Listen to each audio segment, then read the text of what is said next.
Now you just wait a minute. Did my eyes deceive me?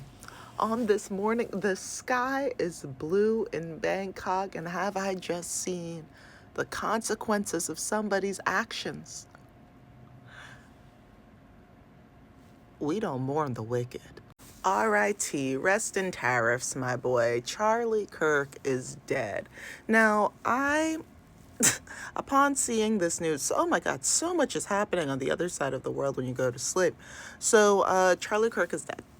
I saw a lot of people talking about how he was pew-pew'd at a rally or or whatever that he does. Yeah. And then immediately after, I start seeing so many people talking about their responses to it. And now, white liberals, because a lot of y'all are still following this guy after the absolute incentive. I'm just gonna roll a couple of clips. This is gonna be the first one. Charlie Kirk is dead. He got shot at an event that he was hosting in Utah. And I am sad, distraught. In fact, I just cried on my live stream in front of 250,000 people. A lot of y'all would cry over the death of Hitler if he was still around.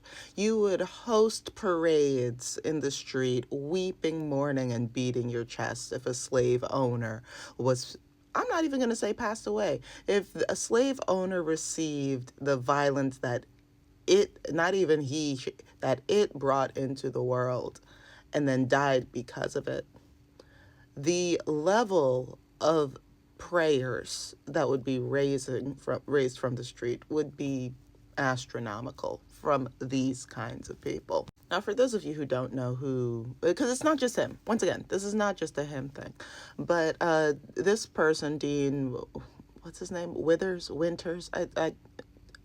I'm sorry, I also just woke up.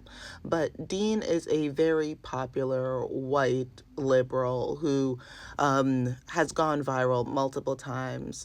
He's incredibly smart, has led movements. Some movements have actually caused abject harm to Black people that were trying to help have in-depth, nuanced conversations about the political situation in the United States. And then when Black people that were involved in the movements that he and his team led said, hey, not only are we experiencing racism, but there's some questions about the money here, absolutely nothing happened. And arguably, I don't think people are talking about it enough, but we're moving on. Because why?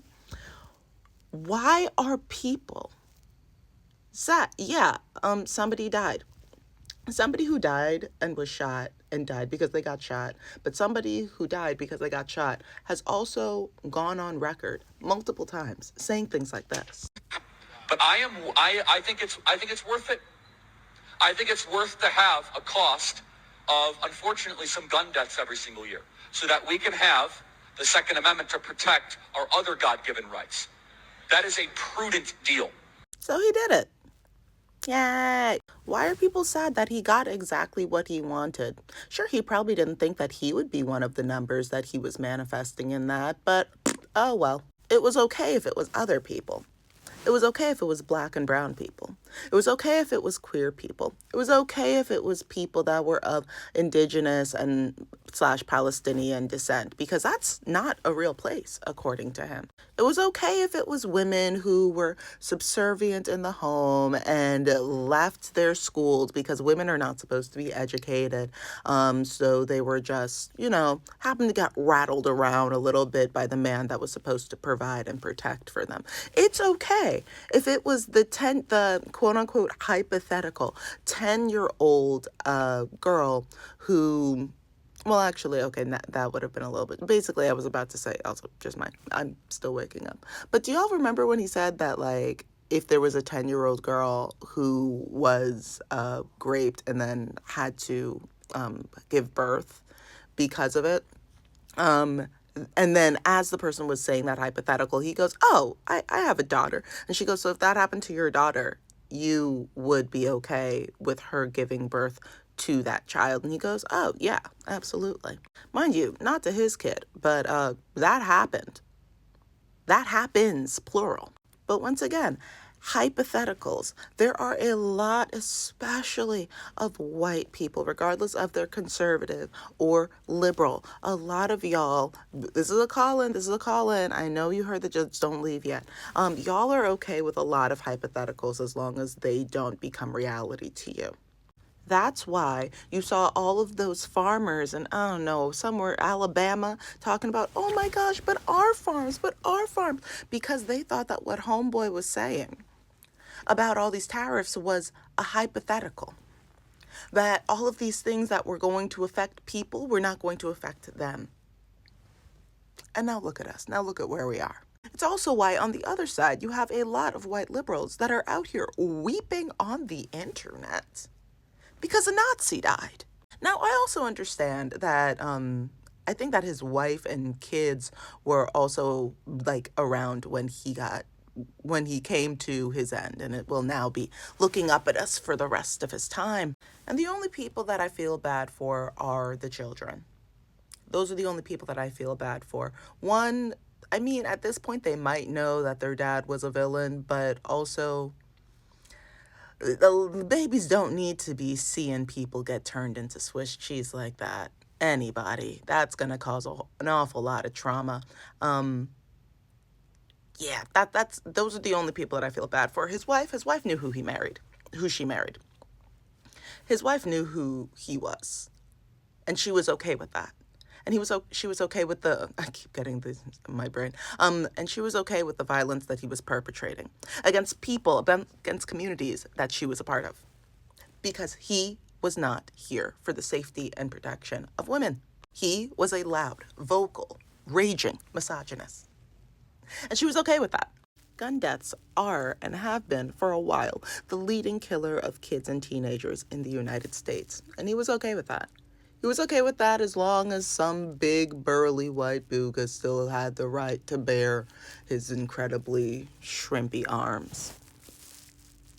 He was okay with your kids getting laid out day after new school year, after they go and they're so excited to show their new clothes and to take their new classes and to meet their new teachers and to meet their new friends and to go and plan for prom and to play. He was okay with ending all of that. He was okay with that. He was okay with all of that as long as it wasn't him. And people want folks to feel bad that he's gone.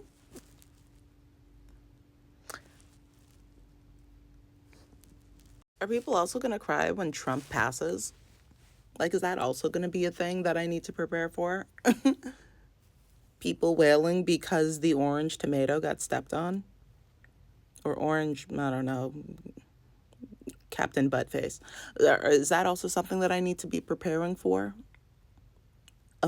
A flood of tears and weeping because, well, nobody deserves to die. That man and people like him have been thirsting for violence, instigating violence, wanting violence and deaths and subjugation and cruelty and abuse to so many marginalized groups that I'm going to use I sentences that I am actively a part of. He's put so much money, so much campaigning. He is seen as a political figure.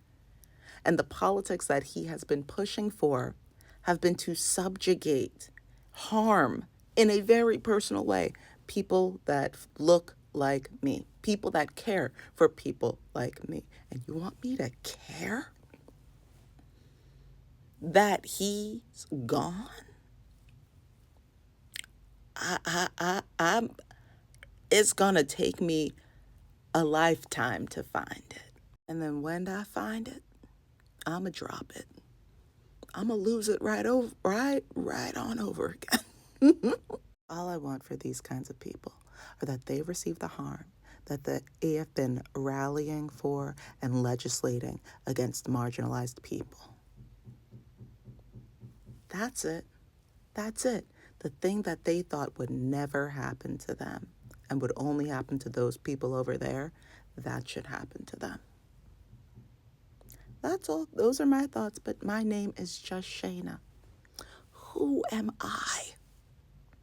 Share your thoughts in the comments. Stay safe out there.